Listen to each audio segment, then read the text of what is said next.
Surat Paulus kepada jemaat di Roma.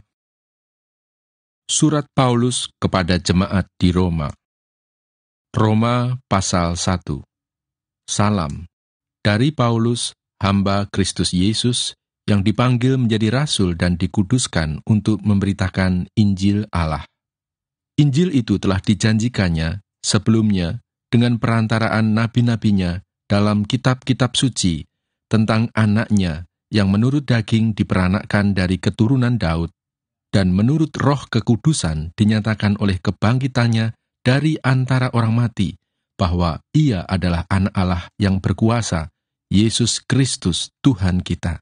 Dengan perantaraannya, kami menerima kasih karunia dan jabatan rasul untuk menuntun semua bangsa, supaya mereka percaya dan taat kepada namanya. Kamu juga termasuk di antara mereka, kamu yang telah dipanggil menjadi milik Kristus. Kepada kamu sekalian yang tinggal di Roma, yang dikasihi Allah, yang dipanggil dan dijadikan orang-orang kudus, kasih karunia menyertai kamu dan damai sejahtera dari Allah Bapa kita dan dari Tuhan Yesus Kristus. Paulus ingin ke Roma. Pertama-tama aku mengucap syukur kepada Allahku oleh Yesus Kristus atas kamu sekalian, sebab telah tersiar kabar tentang imanmu di seluruh dunia. Karena Allah yang kulayani dengan segenap hatiku dalam pemberitaan Injil anaknya adalah saksiku bahwa dalam doaku aku selalu mengingat kamu. Aku berdoa, semoga dengan kehendak Allah, aku akhirnya beroleh kesempatan untuk mengunjungi kamu. Sebab aku ingin melihat kamu untuk memberikan karunia rohani kepadamu, guna menguatkan kamu, yaitu supaya aku ada di antara kamu dan turut terhibur oleh iman kita bersama, baik oleh imanmu maupun oleh imanku. Saudara-saudara, aku mau supaya kamu mengetahui bahwa aku telah sering berniat untuk datang kepadamu, tetapi hingga kini selalu aku terhalang, agar di tengah-tengahmu aku menemukan buah, seperti juga di tengah-tengah bangsa bukan Yahudi yang lain. Aku berhutang baik kepada orang Yunani maupun kepada orang bukan Yunani, baik kepada orang terpelajar maupun kepada orang tidak terpelajar. Itulah sebabnya aku ingin untuk memberitakan Injil kepada kamu juga yang diam di Roma. Injil itu kekuatan Allah. Sebab aku mempunyai keyakinan yang kokoh dalam Injil, karena Injil adalah kekuatan Allah yang menyelamatkan setiap orang yang percaya, pertama-tama orang Yahudi, tetapi juga orang Yunani. Sebab di dalamnya nyata kebenaran Allah yang bertolak dari iman dan memimpin kepada iman, seperti ada tertulis, orang benar akan hidup oleh iman. Hukuman Allah atas kefasikan dan kelaliman manusia. Sebab murka Allah nyata dari sorga atas segala kefasikan dan kelaliman manusia yang menindas kebenaran dengan kelaliman. Karena apa yang dapat mereka ketahui tentang Allah, nyata bagi mereka, sebab Allah telah menyatakannya kepada mereka. Sebab apa yang tidak nampak daripadanya, yaitu kekuatannya yang kekal dan keilahiannya, dapat nampak kepada pikiran dari karyanya sejak dunia diciptakan, sehingga mereka tidak dapat berdalih. Sebab sekalipun mereka mengenal Allah, mereka tidak memuliakan Dia sebagai Allah atau mengucap syukur kepadanya. Sebaliknya, pikiran mereka menjadi sia-sia dan hati mereka yang bodoh menjadi gelap. Mereka berbuat seolah-olah mereka penuh hikmat, tetapi mereka telah menjadi bodoh. Mereka menggantikan kemuliaan Allah yang tidak fana dengan gambaran yang mirip dengan manusia yang fana, burung-burung, binatang-binatang yang berkaki empat, atau binatang-binatang yang menjalar. Karena itu Allah menyerahkan mereka kepada keinginan hati mereka akan kecemaran, sehingga mereka saling mencemarkan tubuh mereka. Sebab mereka menggantikan kebenaran Allah dengan dusta dan memuja dan menyembah makhluk dengan melupakan penciptanya yang harus dipuji selama-lamanya. Amin. Karena itu Allah menyerahkan mereka kepada hawa nafsu yang memalukan, sebab istri-istri mereka menggantikan persetubuhan yang wajar dengan yang tak wajar. Demikian juga suami-suami meninggalkan persetubuhan yang wajar dengan istri mereka dan menyala-nyala dalam birahi mereka seorang terhadap yang lain, sehingga mereka melakukan kemesuman, laki-laki dengan laki-laki, dan karena itu mereka menerima dalam diri mereka balasan yang setimpal untuk kesesatan mereka. Dan karena mereka tidak merasa perlu untuk mengakui Allah, maka Allah menyerahkan mereka kepada pikiran-pikiran yang terkutuk, sehingga mereka melakukan apa yang tidak pantas, penuh dengan rupa-rupa kelaliman, kejahatan, keserakahan, dan kebusukan, penuh dengan dengki, pembunuhan, perselisihan, tipu muslihat, dan kefasikan. Mereka adalah pengumpat, pemfitnah, pembenci Allah, kurang ajar, congkak, sombong, pandai dalam kejahatan, tidak taat kepada orang tua, tidak berakal, tidak setia, tidak penyayang, tidak mengenal belas kasihan. Sebab walaupun mereka mengetahui tuntutan-tuntutan hukum Allah, yaitu bahwa setiap orang yang melakukan hal-hal demikian patut dihukum mati, mereka bukan saja melakukannya sendiri, tetapi mereka juga setuju dengan mereka yang melakukannya. Roma pasal 2. Hukuman Allah atas semua orang. Karena itu, hai manusia, siapapun juga engkau yang menghakimi orang lain, engkau sendiri tidak bebas dari salah. Sebab dalam menghakimi orang lain, engkau menghakimi dirimu sendiri. Karena engkau yang menghakimi orang lain melakukan hal-hal yang sama. Tetapi kita tahu bahwa hukuman Allah berlangsung secara jujur atas mereka yang berbuat demikian. Dan engkau, hai manusia, engkau yang menghakimi mereka yang berbuat demikian, sedangkan engkau sendiri melakukannya juga, adakah engkau sangka bahwa engkau akan luput dari hukuman Allah? Maukah engkau menganggap sepi kekayaan kemurahannya, kesabarannya, dan kelapangan hatinya? Tidakkah engkau tahu bahwa maksud kemurahan Allah ialah menuntun engkau kepada pertobatan? Tetapi oleh kekerasan hatimu yang tidak mau bertobat, engkau menimbun murka atas dirimu sendiri pada hari waktu mana murka dan hukuman Allah yang adil akan dinyatakan. Ia akan membalas setiap orang menurut perbuatannya, yaitu hidup kekal kepada mereka yang dengan tekun berbuat baik, mencari kemuliaan, kehormatan, dan ketidakbinasaan, tetapi murka dan geram kepada mereka yang mencari kepentingan sendiri, yang tidak taat kepada kebenaran, melainkan taat kepada kelaliman. Penderitaan dan kesesakan akan menimpa setiap orang yang hidup yang berbuat jahat, pertama-tama orang Yahudi dan juga orang Yunani. Tetapi kemuliaan, kehormatan, dan damai sejahtera akan diperoleh semua orang yang berbuat baik, pertama-tama orang Yahudi dan juga orang Yunani. Sebab Allah tidak memandang bulu. Sebab semua orang yang berdosa tanpa hukum Taurat akan binasa tanpa hukum Taurat, dan semua orang yang berdosa di bawah hukum Taurat akan dihakimi oleh hukum Taurat. Karena bukanlah orang yang mendengar hukum Taurat yang benar di hadapan Allah, tetapi orang yang melakukan hukum Tauratlah yang akan dibenarkan.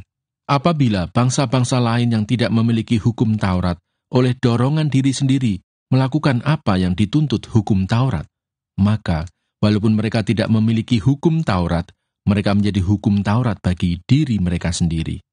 Sebab dengan itu, mereka menunjukkan bahwa isi hukum Taurat ada tertulis di dalam hati mereka, dan suara hati mereka turut bersaksi, dan pikiran mereka saling menuduh atau saling membela.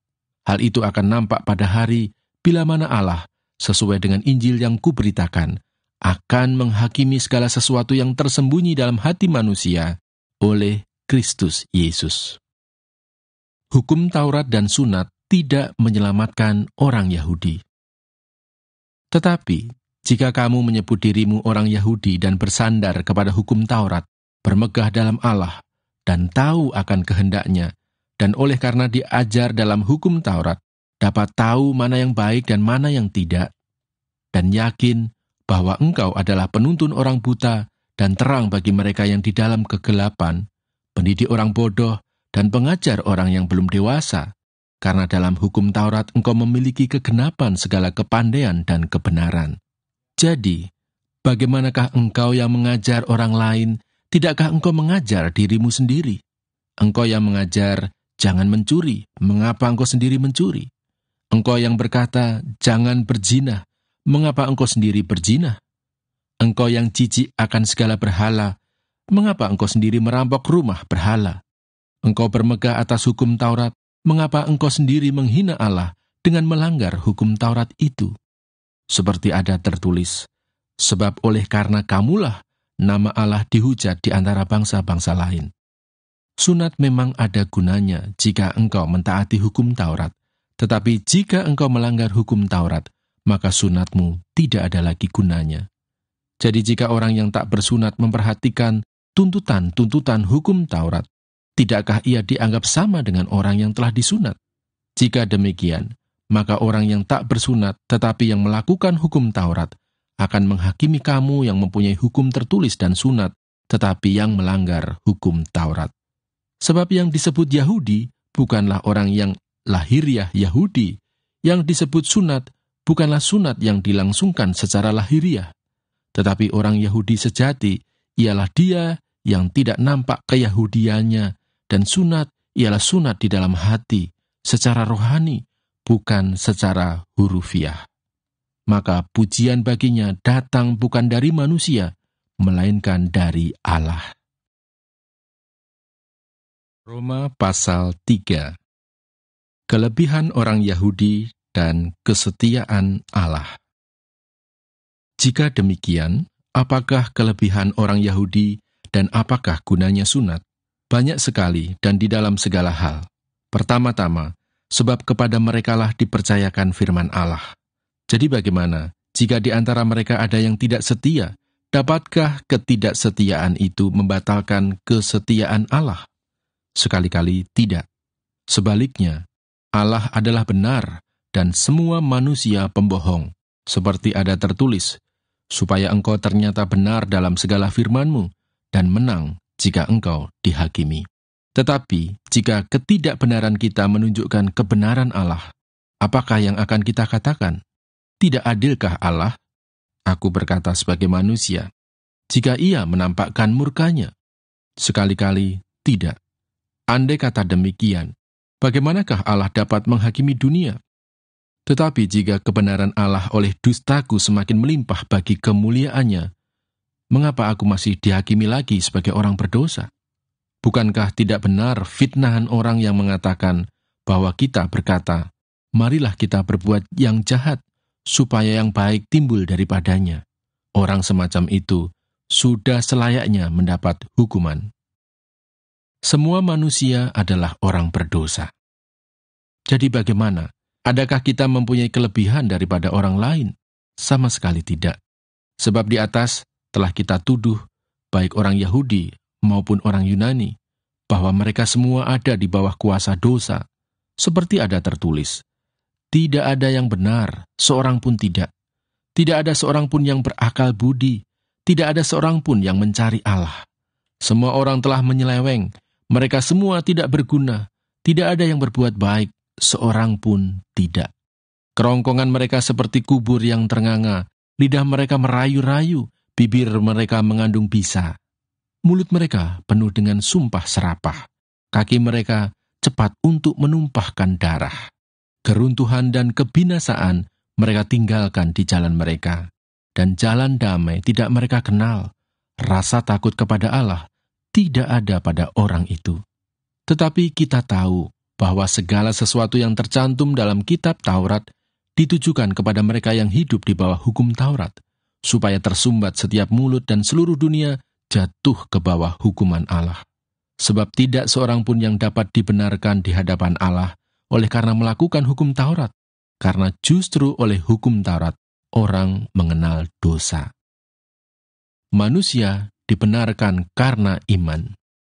Tetapi sekarang, tanpa hukum Taurat, kebenaran Allah telah dinyatakan, seperti yang disaksikan dalam kitab Taurat dan kitab-kitab para nabi, yaitu kebenaran Allah karena iman dalam Yesus Kristus bagi semua orang yang percaya. Sebab tidak ada perbedaan, karena semua orang telah berbuat dosa dan telah kehilangan kemuliaan Allah, dan oleh kasih karunia telah dibenarkan dengan cuma-cuma karena penebusan dalam Kristus Yesus. Kristus Yesus telah ditentukan Allah menjadi jalan pendamaian karena iman dalam darahnya.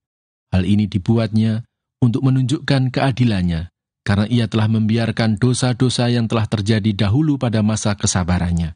Maksudnya ialah untuk menunjukkan keadilannya pada masa ini, supaya nyata bahwa ia benar dan juga membenarkan orang yang percaya kepada Yesus. Jika demikian, apakah dasarnya untuk bermegah? Tidak ada. Berdasarkan apa? Berdasarkan perbuatan? Tidak. Melainkan berdasarkan iman. Karena kami yakin bahwa manusia dibenarkan karena iman dan bukan karena ia melakukan hukum Taurat. Atau adakah Allah hanya Allah orang Yahudi saja? Bukankah ia juga adalah Allah bangsa-bangsa lain? Ya, benar. Ia juga adalah Allah bangsa-bangsa lain. Artinya, kalau ada satu Allah yang akan membenarkan baik orang-orang bersunat karena iman, maupun orang-orang tak bersunat juga karena iman. Jika demikian, adakah kami membatalkan hukum Taurat karena iman? Sama sekali tidak. Sebaliknya, kami meneguhkannya.